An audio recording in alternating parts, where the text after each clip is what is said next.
Over 6 months ago here at Tech Yes City, we took a look at an Aliexpress 3D printer. And honestly, it ended up being a bit of a letdown where it was just too difficult, especially if it was your first 3D printer.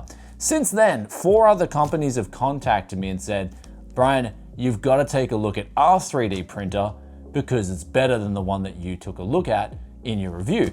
And I said, sure, send it over and I'll take a look at it. And today marks that day where we've got, first of all, the FLSUN Delta, coming in with a shipping dimension of 650 mil by 360 by 165 and costing 340 USD shipped internationally. Then we've got the Sovol SV01 with its shipping dimensions, I'll put them up here for you guys, coming in at 260 USD if you're shipped within the United States, or 360 USD internationally shipped, if you're in Australia, for example.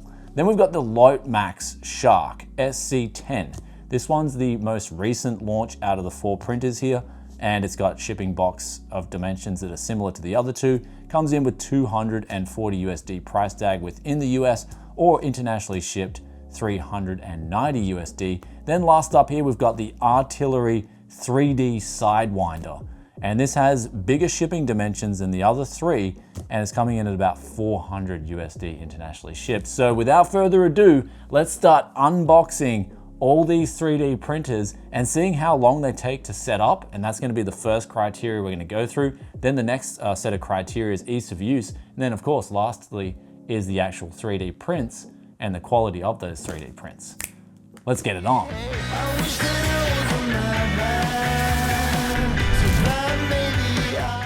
And we're back. The next day, late in the afternoon, after spending some quality time with all 4 of these 3D printers.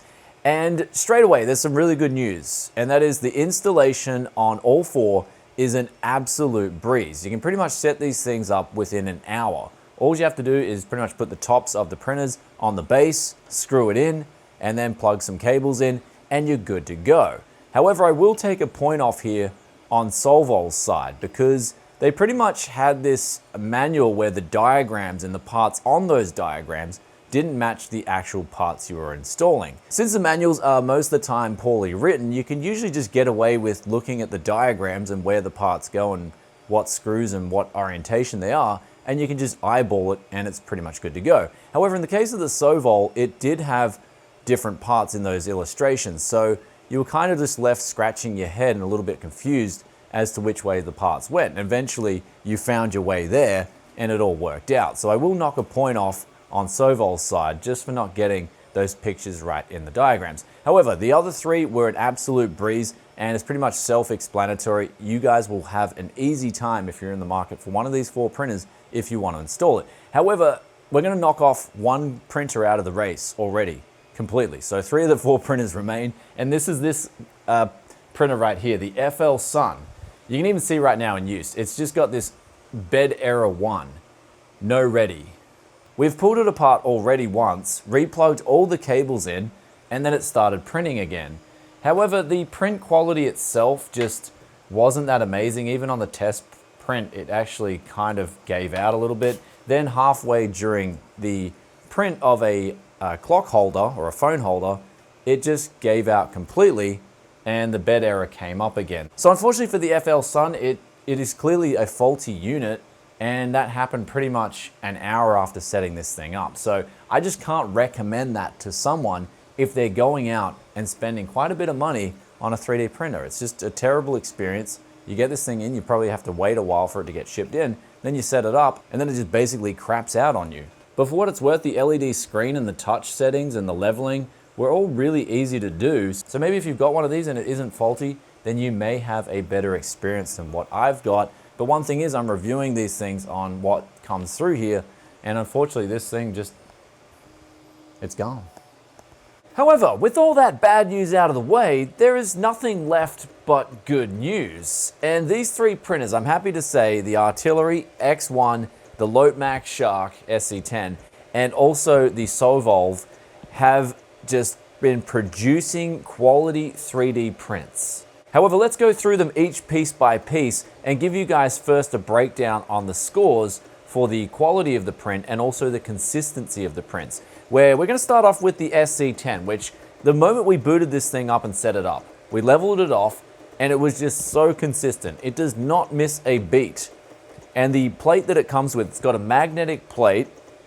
So after you're done with your 3D print, you could just pull off the plate and then take your print off and then put the plate back on or clean it or whatever. And the surface of this is extremely flat. We had no bowing at all, and it's also coarse, so your 3D prints will stick super easy. However, one thing about the Shark is it is the smallest of the 3 printers remaining. So if you're looking for getting the biggest prints, then this one is not going to be able to do what the other 2 can. Though, let's move over now to the Artillery Sidewinder X1. This one actually at first had a bit of, I guess you'd say, run-in troubles, where at the start the material, the 3D prints were just coming off the base, and it basically printed out the test run absolutely fine, but when we started loading up bigger modules, they would just fall off. And we put that down to leveling this thing off, and basically the middle was ever so slightly bowed versus the 4 corners. So leveling this off was a little bit hard. So if you do come into these 3D printers, do check straight away that the basically the flatness of the bed is as flat as possible. So we got a little bit unlucky that this has an ever so slight bow.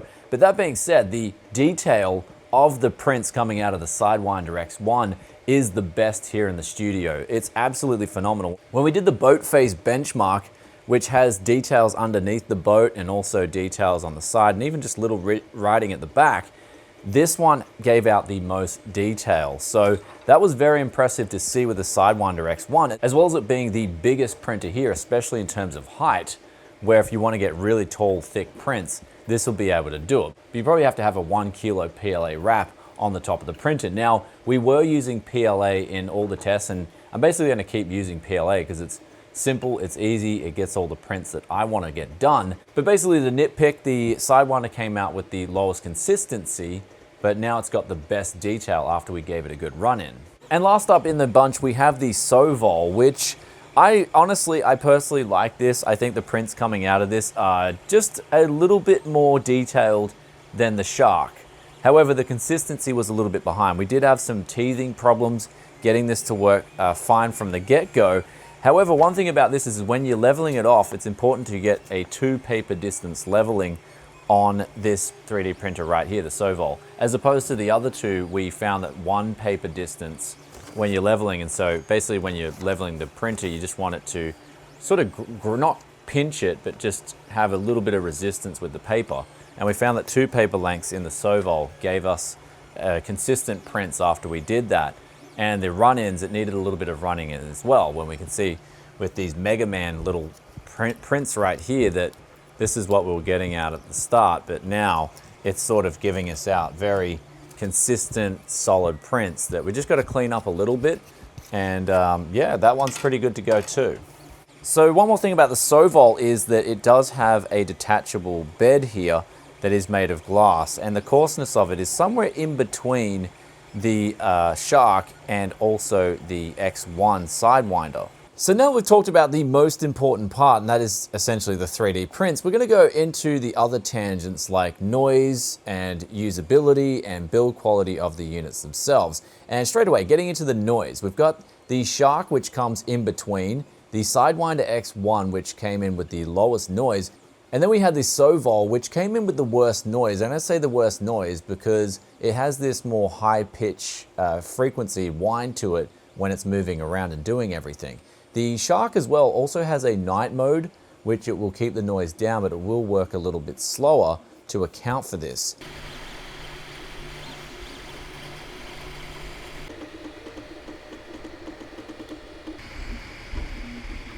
Though now moving over to build quality, and all 3 of these units have phenomenal build quality. When you pick them up, they're heavy, nothing feels cheap, and I will say that the X1 as well as the Shark, they come out here with a few extra points because they've got touchscreen user interfaces, and it is a little bit easier, and it does make it a little bit easier to navigate and save a little bit of time versus the Sovol, which has a more dated interface, but you can still get everything done and manually set everything. Now the last part in this comparison is to move on to the utilities and the tools included. And this is where the Shark is going to come out big time ahead of the other two, because it came with a lot of little extras. At least the kit that I got here came with two 200-gram filaments of both orange and green, and it also came with a different headset where you can have two filaments printing at the same time.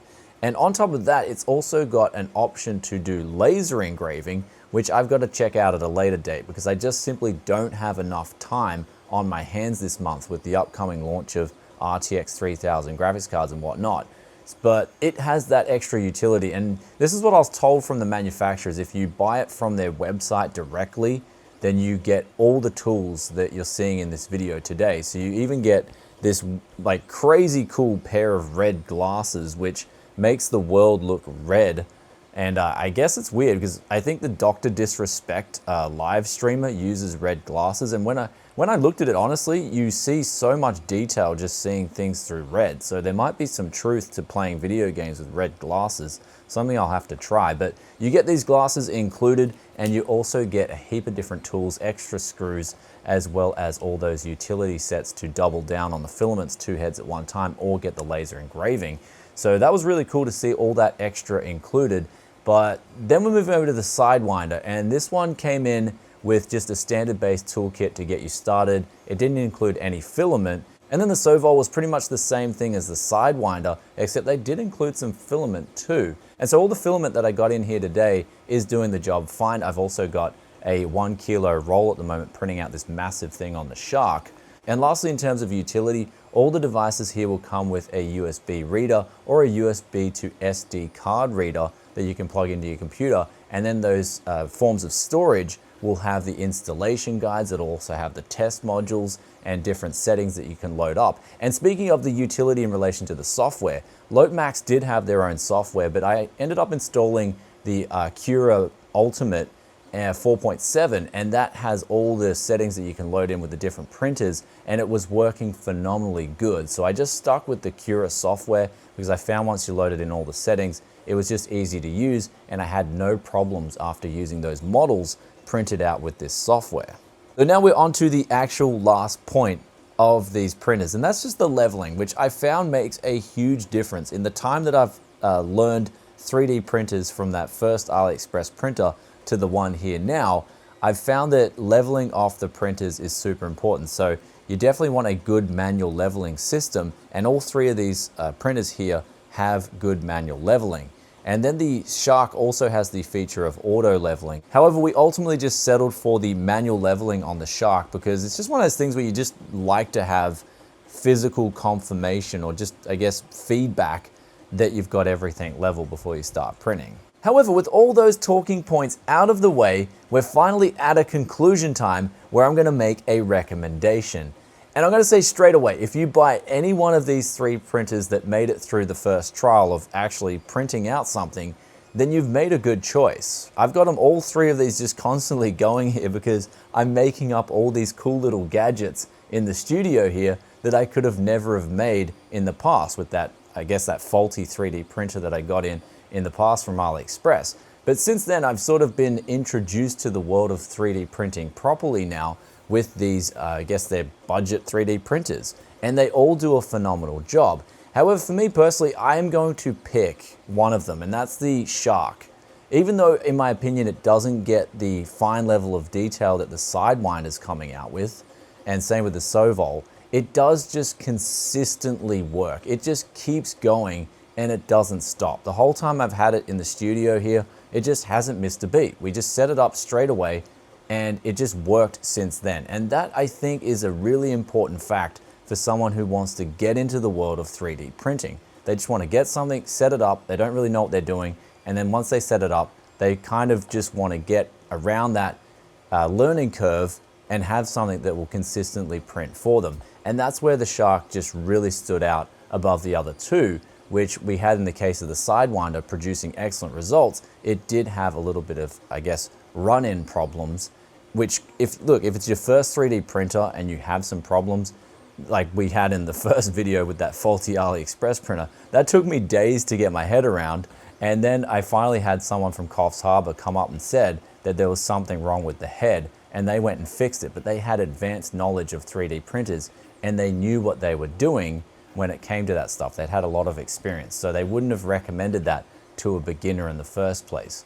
So the Sidewinder ultimately is going to give you very good detail, it's low noise, and it's the biggest unit here, giving the biggest prints out of the bunch. So if you feel like you have a little bit more knowledge, or you've got a little bit more experience, or you just want to jump straight into the deep end with 3D printing, and you want sort of the best value for money just for raw 3D printing, I feel like the Sidewinder is going to deliver that, as well as having a very cool aesthetic. We can't look past that because it does have these ribbon cables, unlike the other printers all in the studio here, which did just have your typical cables that are just your standard ketchup and mustard cables. And then last up here we have the Sovol, and poor Sovol, he's coming in lucky last.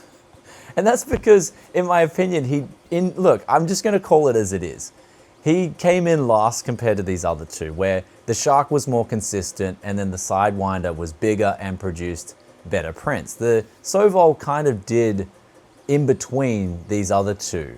And so I feel like you've got the options here to go with the other two. You're probably going to want to go with the Shark or the Sidewinder. So the Sovol was solid, it was consistent, and it was doing good prints. And there it all is with the 3D printers. I've just finished making myself a little Minecraft hammer hybrid pickaxe. Well, actually not really. It's going to be for holding up motherboards and stuff for doing B-roll shots. I'll quickly show you some B-roll to illustrate what I mean. So 3D printing is ultimately, it's really cool. I'll put the links in the description below for all three of these printers, which I am really impressed with. I'm happy with all three of them. And it's really good for me having a contrast between this and that first printer that I had come in all those months ago. It was just, honestly, for a beginner, it was a real big pain. The FLSUN as well, I mean, they might want to work on maybe checking their samples before they send them out for review, because that bed error one, I mean, it's just something that shouldn't happen. And then everything else it looked like it was going okay. It looked like it did have a few little run-in issues, but it was finally starting to print, but then it comes back into this bed error, and then it's, I guess, crapping itself, which I don't want anyone to have that kind of experience, especially if it's their first 3D printer. Anyhow, with that aside, I'm going to be printing out a few more of these, because if I do, like for instance, multiple motherboard reviews, I like to have them all standing up for the product shots. And with that, if you guys have any real cool recommendations for 3D products to print out that'll help around, especially around an office or something like that, I'd love to read your comments in the comment section below, as well as your opinions and thoughts on 3D printers. I know there's the Creality and also the Prusa.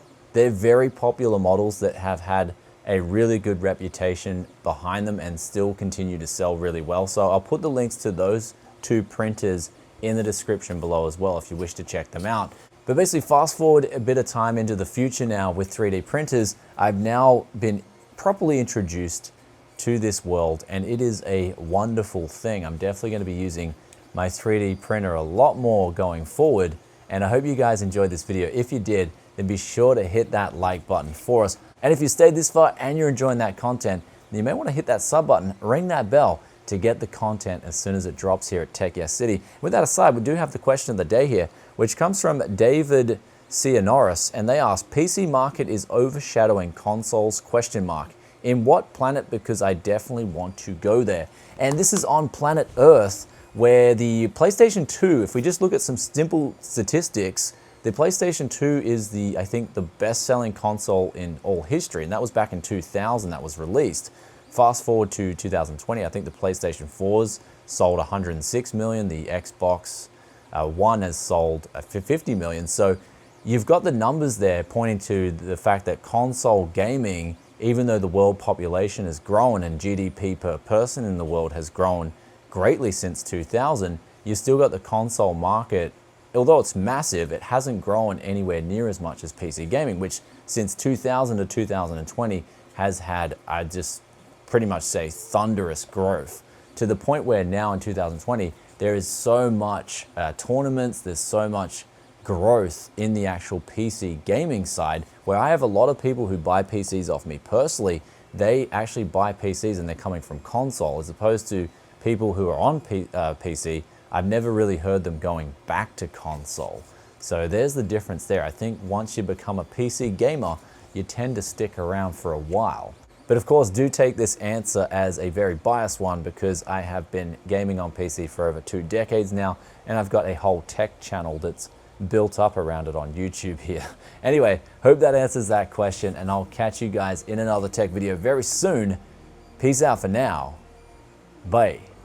And it's kind of funny, we don't need the BGM today because the 3D printers have provided all this ambient noise, and for some reason I really like it. It's weird. It's kind of like the electronic version of going down the beach and listening to that beautiful ambient noise. Peace out for now. Bye.